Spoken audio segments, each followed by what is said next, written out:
កទៀបតិចតែអាចរាប់អានបាន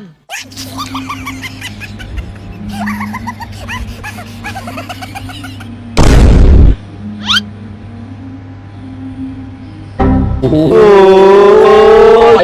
อ้ใส่เกี้ไอ้แขกนะงวบបងអ្នកទាំងអស់គ្នាជួយចុច Subscribe ផងណារួចហើយចុចសញ្ញាកណ្ដឹងសូមជូនដំណឹងផ្លែកហ្នឹងខ្ញុំសុំសំណូមពរប៉ុណ្ណឹងទេ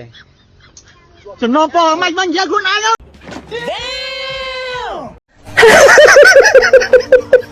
សារព័ត៌មានដែលបងប្អូនយើងមិនហ៊ានប្រាថ្នាចង់ជួបណាបងប្អូនគឺអ៊ំប្រុសម្នាក់ហ្នឹងហើយបងប្រុសមានសិទ្ធិនិយាយតែគ្មានសិទ្ធិកាន់គ្មានសិទ្ធិរើទេនិយាយលេងទេបងប្អូនអូសំណូមពរមិននិយាយខ្លួនឯងចុះដៃហ្នឹងមិនចឹងដៃធ្លាប់ធ្វើសំណងមិនចង់តែកាន់អញ្ចឹងយើងមានសិទ្ធិនិយាយតែគ្មានសិទ្ធិកាន់ទេ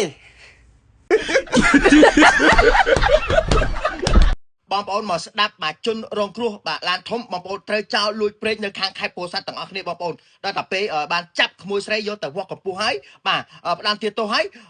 បានចេញបាទព័ត៌មានដូចជាផុសតាំងបាទមួយចំនួនសំខាន់ណាពេលដែលឃើញវាបូមផ្ទាល់ភ្នែកហើយថតបានផ្ទាល់ភ្នែកហើយអត់ហ៊ានស្រែកទៀតណាបងប្អូនដោយសារតែខ្លាចវាព្រួតគ្នាបាទវាយតកង់ឡានមានបងប្អូនហើយសំឡេងបាទតែវាបាទបូមហើយតកង់ឡានហ្នឹងបានតវ៉ាជាមួយនឹងវានេះវាព្រួតគ្នាវាយតកង់ឡានរហូតទៅដល់បាត់បង់អាយុជីវិតទៀតបងប្អូនអូពេលមកលួចពេកនេះដល់ពេលហើយបែបគាត់តអញ្ចឹងពេលវាតដែរបងមិនទៅអាចសង្គ្រោះបានទេមើលទៅចាំផ្លេតពងឆែកមើលកុំអាចតរំខានស្ងៀមអារឿងបច្ចេកទេសមួយវាមិនចេះតែលេងសើចទេយើងត្រូវឆែកមើលវាបានល្អិតល្អន់សិននឹករឿងសោកអាគេនិយាយថា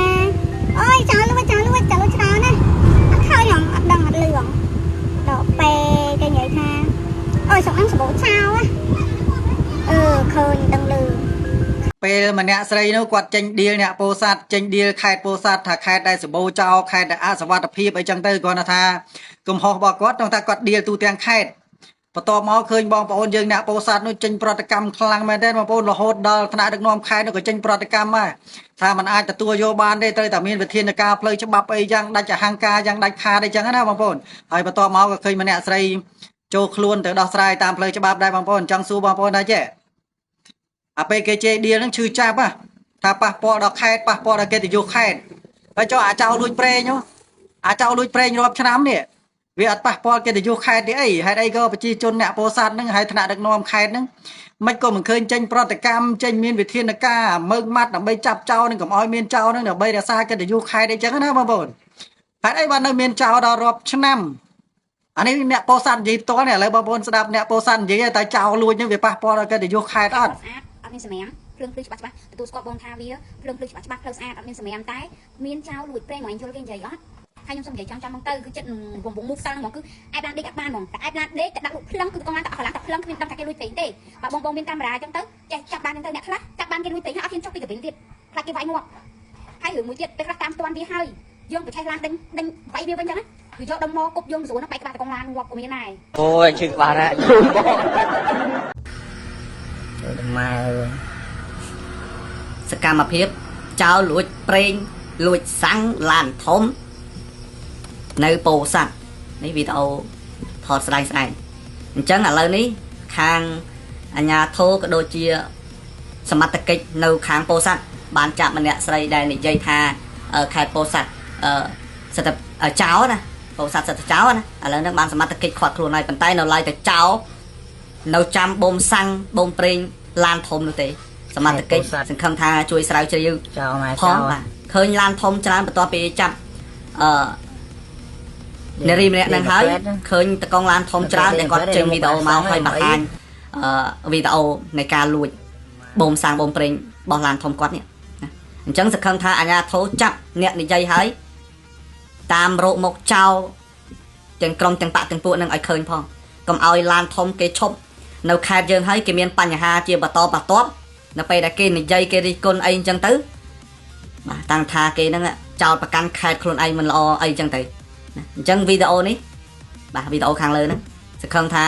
អាជ្ញាធរក៏ដូចជាមន្ត្រីពាក់ព័ន្ធដូចជាសមត្ថកិច្ចនៅខាងខេត្តពោធិ៍សាត់ជួយស្រាវជ្រាវនិងចាប់ក្រុមចោលមិនតែម្នាក់ពីរទេបងប្អូនតែជាមានក្រុមណានៅពេលដែលតកងឡានដេកលក់អស់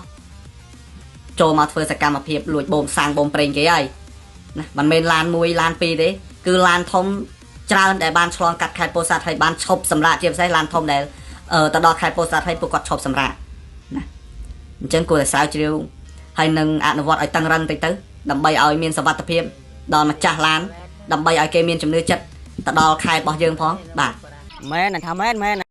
អ្នកពោធិ៍សាត់ឡានខ្ញុំខូចចង់យកប្រេងយកខ្ញុំមិនមានថាអីបងអត់កំណាញ់អីបងប្អូនបាទបើយកបានយកបងនៅកន្លែងជាងបាទអាចយកបានបងប្អូនណាឡានខ្ញុំបើអាចយកប្រេងខ្ញុំបានយកចុះនៅក្រាស់ពោធិ៍សាត់បងប្អូនបាទនៅក្រាស់ពោធិ៍សាត់បើយកបានយកបងប្អូនបាទឥឡូវខូចហើយឥឡូវកំពុងធ្វើបាទកំពុងជួសកំពុងធ្វើបងប្អូនយកបានយកចុះបើយកបានខ្ញុំមិនដឹងធ្វើម៉េចបើមានសមត្ថភាពយកបានយកទៅប្រេងខ្ញុំទុកចោលแล้วពេញ stand មកបងប្អូនពេញខ្ញុំនិយាយលេងមែនមែនដែរបងប្អូនពេញអត់មានហៀចេញក្រៅទេឃើញហៀអត់ប្រេងហៀទៀតបាទអូមិនបើកឡានចាក់ប្រេង 4-10 លីត្រទេបងប្អូនអើយចាក់អីមកហៀហ្មងឡានគេឈប់សម្រាកមិនទាន់ទេចាប់ដើមបោកក្បាលមកឃើញចឹងហើយទ្រាំបានទេអានាងដាក់សិនណាចិត្តជាតកង់ឡានខុសត្រូវចាំនិយាយគ្នាក្រោយមុខលបមកកណោមិនរើមករត់អាមុខលបចោលហ្នឹងណាតែសង្គមគេសក់ខ្ពើមហ្នឹងគេចូលចិត្តម៉ែណាការងារមិនខ្វះទេហើយមិនទៅធ្វើមកធ្វើអាការងារចោលហ្នឹងការប្រយ័ត្នបាទយើងមិនអាចមើលងាយស្ថានភាពបានហើយជួយមើលទៅមើលឲ្យគុកប្រាក់អីមិនត្រួតស្កមើលមកបាទពីនឹងការបូមឬបូមអីយ៉ាងបាទទៅគាត់ឲ្យផ្លែហ្នឹងនៅតែម្ដងបាទប្រហែលបងម្នាក់បាទគាត់ចូលដេកក្នុងនេះកោបាទហើយព្រមឡើងយើងទៅចាយចូលដែរចឹងឥឡូវចេះគាត់ថាសំណែនាំបងប្រយ័ត្នណាឥឡូវមានបីមានរឿងអីបាយជាបណ្ដាញសង្គមណាប្រយ័ត្នអីបាទតែហេតុអីនេះមានចាក់សោចាយគេចាក់សោហ្នឹងចាក់មកចាក់នេះមុនគេធ្វើពុះតែខុសតែតែចូលប្រមរេឌីអូស្បៃនេះអានេះគ្រាន់មកចាំមុនហ្នឹងគេមិនគេខុសទៅមិនគេយល់តែគេបាន200លីត្រទេបាទនេះ200លីត្រចឹងថ្ងៃកំណែនាំបងចឹងទៅចាក់សោទៅនៅហើយជួយមើលយកលុបអីបាយជួយចោះមើលណារកដែរបាទពីនឹងការបូមឬបូមអីយ៉ាងបាទបាទពីឥឡូវវាមានណាទៀតបងល្បីអាហ្នឹងចឹងចង់ឲ្យនៅក្នុងមួយថារបស់ខ្ញុំវាមានណាចឹងទេបាទខ្ញុំក៏ល្បាតដែរគាត់ថាវាចុះកណ្ដាលប៉លីវាមិនទៅអស់ដែរមើលអស់បាទមើលមានតែច្រើនគ្នាដូចខាងនេះដូចជាដេញទៅអត់អីបាទដូចអីទៅខ្ញុំល្បាតដែរណាមួយក៏វាបង្ការប្រយ័ត្នបាទវាមិនអាចមើលងាយស្ថានភាពបានដើម្បីជួយមើលទៅមើលឲ្យគុកប្រាក់អីមិនត្រួតស្កមើលមកបាទ